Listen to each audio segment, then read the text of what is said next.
अस्सलाम वालेकुम जी। उम्मीद आप सब खैरियत से होंगे। दोस्तों, इस्लामाबाद पुलिस के रिटन टेस्ट देने वाले तमाम कैंडिडेट्स इसी वजह से परेशान हैं कि इस्लामाबाद पुलिस के इंटरव्यू कब स्टार्ट होंगे और इंटरव्यू में क्या क्या चीज़ें पूछी जाती हैं। क्या कांस्टेबल रैंक का इंटरव्यू मुश्किल होता है या आसान होता है। आज की इस वीडियो में मैं आपको इंटरव्यू के मुतालिक तमाम तर इन्फॉर्मेशन दूंगा और अपना ज़ाती एक्सपीरियंस आप लोगों के साथ शेयर करूंगा कि 2019 में मैंने किस तरह का इंटरव्यू दिया था। वीडियो स्टार्ट करने से पहले अगर आप मेरे चैनल पर न्यू हैं तो काइंडली मेरे चैनल को सब्सक्राइब कर लें और बेल के आइकन को प्रेस कर लें ताकि आने वाली हर वीडियो आप बआसानी देख सकें। तो आइए बगैर किसी देर के आज की वीडियो को स्टार्ट करते हैं। दोस्तों, सबसे पहले बात कर लेते हैं कि इस्लामाबाद पुलिस इस बार इंटरव्यू में कितने कैंडिडेट्स को बुला रही है। मैं आपको बताता चलूं कि इस्लामाबाद पुलिस 1600 वैकेंसीज पर तकरीबन 6 से 7 हज़ार लोगों को इंटरव्यू के लिए बुला रही है। दोस्तों, बहुत से लोगों के ये सवाल थे कि इंटरव्यू के लिए कब बुलाया जाएगा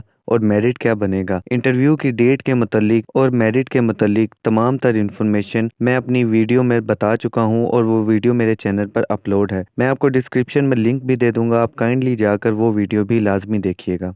काफ़ी कैंडिडेट्स जिन्होंने इस्लामाबाद पुलिस का रिटन टेस्ट दिया है वो इस वजह से परेशान है कि इंटरव्यू में किस तरह के सवाल पूछे जाते हैं। क्या इंटरव्यू में जनरल नॉलेज के सवाल पूछे जाते हैं, आईक्यू के सवाल पूछे जाते हैं या फिर सिर्फ इंट्रोडक्शन लिया जाता है। तो दोस्तों, मैं आपको अपना पर्सनल एक्सपीरियंस आज शेयर करने जा रहा हूँ क्योंकि 2019 में मैं भी इस्लामाबाद पुलिस का इंटरव्यू दे चुका हूँ और अभी भी अल्हम्दुलिल्लाह इस्लामाबाद पुलिस में सर्विस दे रहा हूँ। 2019 में जब मैं इंटरव्यू देने के लिए हाल में एंटर हुआ था तो वहाँ पर 3 ऑफिसर बैठे थे। दोस्तों, अमूमी तौर पर इंटरव्यू में 3 से 4 ऑफिसर का पैनल बना होता है।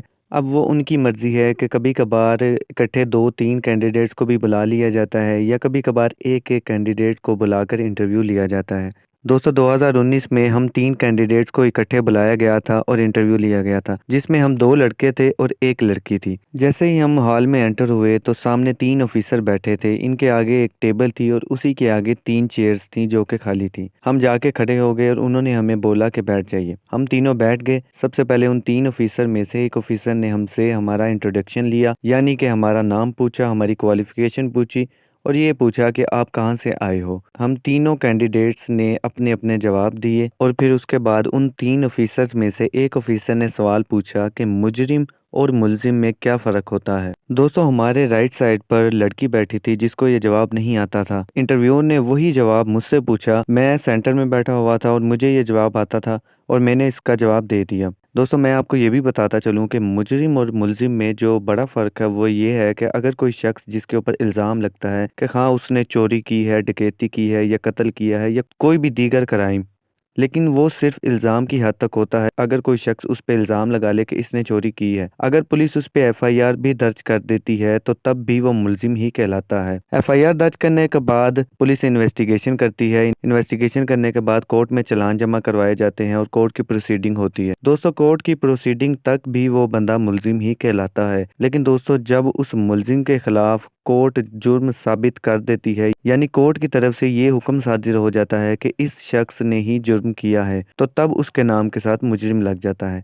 ये फ़र्क है मुलजिम और मुजरिम में। मैंने उनको इस तरह का जवाब ही दिया था। दोस्तों, पहला सवाल तो हो गया ये। बहुत ज़्यादा ज़रूरी बात आपके साथ शेयर करने लगा हूँ कि कांस्टेबल रैंक के इंटरव्यू के लिए बहुत सारे कैंडिडेट्स आए होते हैं और टाइम की शॉर्टेज की वजह से और कैंडिडेट्स के ज़्यादा होने की वजह से इंटरव्यू ज़्यादा लंबा नहीं किया जाता और इंटरव्यूअर को भी पता होता है कि एक कैंडिडेट के ऊपर कितने मिनट लगाने हैं। इसलिए वो उन्हीं मिनट्स में आपका कॉन्फिडेंस लेवल, आपका बात करने का तरीका और आपकी ड्रेसिंग को जज कर लेते हैं। आप कभी भी ये ना सोचिएगा कि इंटरव्यू में बहुत ज़्यादा मुश्किल सवाल पूछे जाएंगे। इंटरव्यू के सवाल डिपेंड करते हैं इंटरव्यू लेने वाले ऑफिसर पर। दोस्तों, वो सवाल बिल्कुल उसके मूड पर डिपेंड करते हैं कि वो आपसे हाँ किस तरह के सवाल पूछता है। कभी कभार तो ऐसा भी होता है कि इंटरव्यू लेने वाले आपसे सिर्फ आपका इंट्रोडक्शन लेते हैं और इंट्रोडक्शन लेने के बाद आपको भेज देते हैं। दोस्तों, दूसरा सवाल हमारे इंटरव्यू में हमसे ये पूछा गया था कि आप पुलिस में क्यों आना चाहते हो। मैं आपको ये बताता चलूँ कि जब 2 से 3 कैंडिडेट्स को इकट्ठा बुला लिया जाता है तो इन तीनों कैंडिडेट्स के लिए एक ही सवाल होता है। अगर उस सवाल को पहला कैंडिडेट ही जवाब दे देता है तो उसी से दूसरा सवाल किया जाता है। अगर वो जवाब नहीं दे पाता तो वो सवाल शिफ्ट हो जाता है अगले कैंडिडेट के ऊपर, और अगर वो भी जवाब नहीं दे पाता तो तीसरे कैंडिडेट के पास वो सवाल चला जाता है। दूसरा सवाल हमसे ये पूछा गया था कि आप पुलिस में क्यों आना चाहते हो। हमारे राइट साइड पर एक लड़की बैठी थी जिसने ये जवाब दिया कि मैं पुलिस में इसलिए आना चाहती हूँ कि मेरा ये बचपन से ख्वाब है कि मैं बेल्ट फोर्स का हिस्सा बनूं। दोस्तों, तीसरा सवाल इंटरव्यूअर ने मेरे साथ वाले बैठे लड़के से पूछा कि बच्चों में सबसे पहले इस्लाम कबूल किसने किया। दोस्तों, उसको वो जवाब नहीं आता था और उसने सॉरी कह दिया। मैं आपको एक और बहुत ज़रूरी बात बता दूं कि जो लड़का मेरे साथ बैठा था वो इंग्लिश में बात कर रहा था। हालांकि उससे बात हो नहीं रही थी, लेकिन वो कोशिश कर रहा था कि मैं इंग्लिश में जवाब दूं। दोस्तों, ये बहुत बुरी हरकत है। अगर आपकी इंग्लिश फ्रीक्वेंट है और आपको इंग्लिश बोलने में आसानी है तो आप बेशक इंग्लिश बोलें, लेकिन आप अगर इंग्लिश नहीं बोल सकते तो आप काइंडली उर्दू में बात करें, क्योंकि कांस्टेबल रैंक के इंटरव्यू में आपकी इंग्लिश नहीं देखी जाती बल्कि आपके बात करने का तरीका देखा जाता है। क्योंकि इंटरव्यू लेने वाले शख्स को आपका कॉन्फिडेंस लेवल चाहिए होता है। इंटरव्यू ने वही सवाल मुझसे पूछा कि आप बताओ बच्चों में सबसे पहले इस्लाम कबूल किसने किया। मैंने जवाब दे दिया कि हज़रत अली रज़ी अल्लाह ताला अन्हो ने। इस पर उस अफीसर ने मुझे गुड कहा। ये छोटा सा इंटरव्यू हमसे लिया गया था जो कि तकरीबन 3 से 4 मिनट का था। आप इससे अंदाज़ा लगा सकते हैं कि 3 से 4 कैंडिडेट पर सिर्फ 3 से 4 मिनट ही लगते हैं।